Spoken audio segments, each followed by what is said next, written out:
Ouais, c'est sur le fait d'apporter des jugements, là. Il y a une histoire que je trouve superbe, moi. C'est une femme qui est décrite comme étant, une feignasse. Genre la famille dit que, bah, c'est une feignasse, quoi. Je veux dire, voilà, elle se bouge pas, faudra qu'elle perde du poids, elle le fait pas, puis faudra qu'elle fasse ci, elle le fait pas et puis tous ces trucs, quoi. Donc ras le cul des feignasses, bon et donc c'est une femme qui a, je sais pas, 50 ans. C'est une histoire vraie, hein et il y a le covid qui arrive et putain, elle se sent moins bien, quoi. La personne se sent moins bien. Elle va voir son médecin traitant qui lui dit: «Bah, vous êtes une feignasse». Puis elle a l'espèce de petit picotement un peu chelou à droite à gauche là et on sait pas trop quoi, donc elle va voir le neuro. Le médecin traitant lui finit par lui faire un courrier pour aller voir le neuro parce qu'il a paix, quoi et le neuro lui dit: «Bah, faut se bouger le cul», mais verbatim, hein.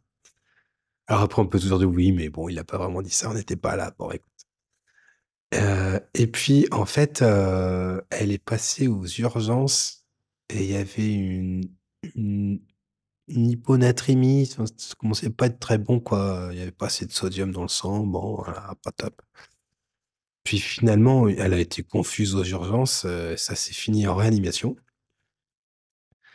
et en réanimation, ils ont regardé un peu c'est quoi qui se passait là et elle a l'hypophyse qui s'est, nécrosée, qui elle a fait un infarctus de l'hypophyse. Alors en fait, un infarctus, c'est comme un infarctus du cœur, c'est du myocarde, c'est il y a eu à un moment une insuffisance de perfusion, tissulaire et pof, les cellules ont claqué et il y a plus trop d'hypophyse, quoi. Alors c'est gênant parce que l'hypophyse, ça va sécréter l'hormone de croissance, le cortisol, enfin pas le cortisol, mais la CTH qui va aller sécréter après le cortisol, ça va aller sécréter la FSH, la LH, enfin je veux dire ça sécrète plein de trucs, quoi. C'est bien d'avoir une hypophyse qui marche, hein.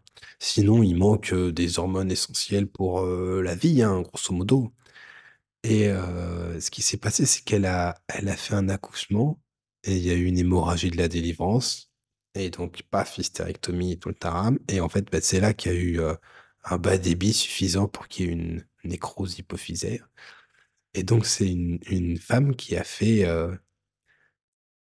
25 ans de sa vie dans un état de fatigue que peu d'entre nous connaîtront, avec une insuffisance hormonale, diffuse, quoi, parce que vraiment il manque de tout, hein et donc ils l'ont supplémentée.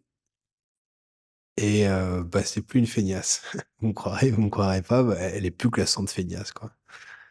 Alors c'est un peu emmerdant parce qu'elle avait aussi vu des psychiatres, qui avaient parlé de diagnostic de perso, de névrosisme et tout et en fait, elle est plus du tout, comme ça, quoi et moi, je pense qu'il y a peut-être enfin, les patients qui vont mieux, honnêtement, il y en a qui vont mieux parce qu'on a géré, il y en a, ils vont mieux et c'est pas du tout grâce à nous. Moi, je sais pas combien de patients m'ont dit: «Je vais mieux, vous savez pourquoi? Bah, écoutez, je vais pas vous mentir, j'ai arrêté vos traitements et ça va mieux». Enfin, on les compte plus. C'est de nos échecs, hein, dont on apprend le plus et celle-là, elle est superbe parce que tout le monde était d'accord, même dans l'entourage, pour dire qu'en fait, c'était de la flemme et 25 ans, c'est 25 ans de paumé. Donc pour un patient atteint d'un trouble bipolaire, on est sur des chiffres qui sont, pas classiques, mais c'est pas loin. Mais ce que je veux dire, c'est qu'on on fait des ravages à donner notre avis sur des inférences de: «Ouais, elle fait pas assez d'efforts. Je pense qu'elle fait pas assez d'efforts et du coup, ça veut dire qu'elle fait pas assez d'efforts», mais tu sais rien. Enfin, je veux dire, on n'en sait rien du tout. Peut-être que les efforts sont pas suffisants, peut-être qu'elle fait des efforts énormes. À la limite, on peut dire: «J'aimerais qu'elle fasse plus d'efforts», mais c'est que des trucs comme ça constamment, quoi et laisse enfin, j'espère que ça servira à au moins une personne, quoi.